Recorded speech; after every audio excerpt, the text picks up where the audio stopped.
Manca un mese al Natale 2017, a Ismirionis Roberto Mocci è un commerciante ma è anche il vicepresidente del centro commerciale naturale Ismirionis. Qual è l'area che tira? Ma diciamo che non è un'area molto favorevole, soprattutto per quanto riguarda eventi e quant'altro si volesse dedicare al Natale, per diverse difficoltà, tra cui quelle burocratiche, quelle insomma date un pochino dal fatto che il comune non è ancora molto propenso a vedere il nostro quartiere come un quartiere ancora popolabile da un punto di vista commerciale. Quello purtroppo diciamo ci troviamo un po' abbandonati, quindi stiamo cercando un po' di risolvere la situazione con le nostre forze. Come? Diciamo stiamo cercando di fare allestimenti, di creare eventi, di cercare di animare, di coinvolgere un pochettino anche la popolazione.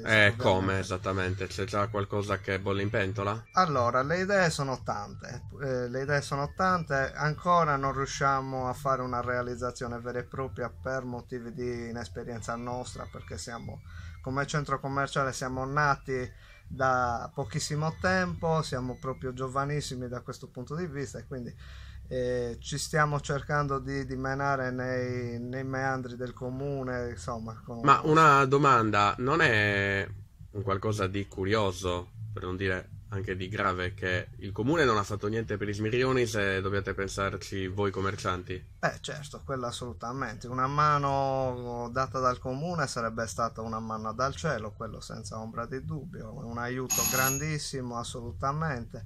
Però purtroppo la situazione attuale è questa e ancora non possiamo ancora vederci purtroppo accompagnati, diciamo, dal comune, quindi dobbiamo, come detto prima, risolverla con le nostre mani. Dobbiamo cercare di far vedere che anche qui siamo vivi, anche nel quartiere siamo vivi. È un mese esatto dal Natale e voi esattamente che cosa siete abbastanza sicuri di poter organizzare? In questo momento purtroppo siamo riusciti solo a fare un allestimento luci, che oggi abbiamo avuto appunto una buona notizia, per cui riusciremo effettivamente nel progetto. Il comune da questo punto di vista ci ha dato qualche fondo che aiuta comunque ovviamente a concludere un progetto di questa portata che nonostante tutto diciamo è importante anche da un punto di vista economico, e quindi si ferma lì nonostante le idee siano state veramente tante, ma ripeto, da un punto di vista burocratico purtroppo non siamo ancora a conoscenza dei tempi, delle tempistiche necessarie. Quindi su via Ismirionis solo qualche luminaria a Natale? Per il momento sì, che è già tanto rispetto agli anni passati, che vedeva la via completamente buia, priva di ogni genere di allestimento, anche comprese le luci, se non quelle dei negozianti. Quante saranno alla fine le luminarie su tutta la via? Allora, il progetto prevede 1,2 chilometri di luminarie. Avete i fondi totali?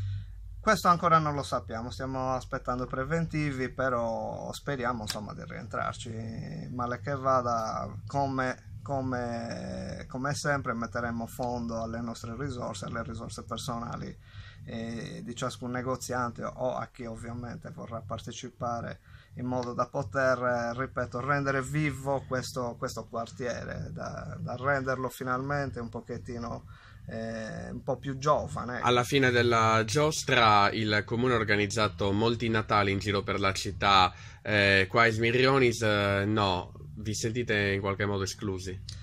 Diciamo di sì, perché comunque sia, come detto in precedenza, siamo un pochino abbandonati per quanto riguarda tutti gli eventi. Capisco che il centro città e le zone un pochettino a più alta affluenza siano un po' più coccolate, diciamo, da parte del comune rispetto a noi. Io spero che rianimando e riattivando questo quartiere anche il comune possa affacciarsi in un futuro, spero il più vicino possibile, in modo tale da poter organizzare anche qui qualcosa, anche perché stiamo parlando di un quartiere che ha una popolazione veramente molto alta e quindi insomma fare un buon evento, una bella manifestazione anche in via Smirionis penso che gioverebbe un po' a tutti.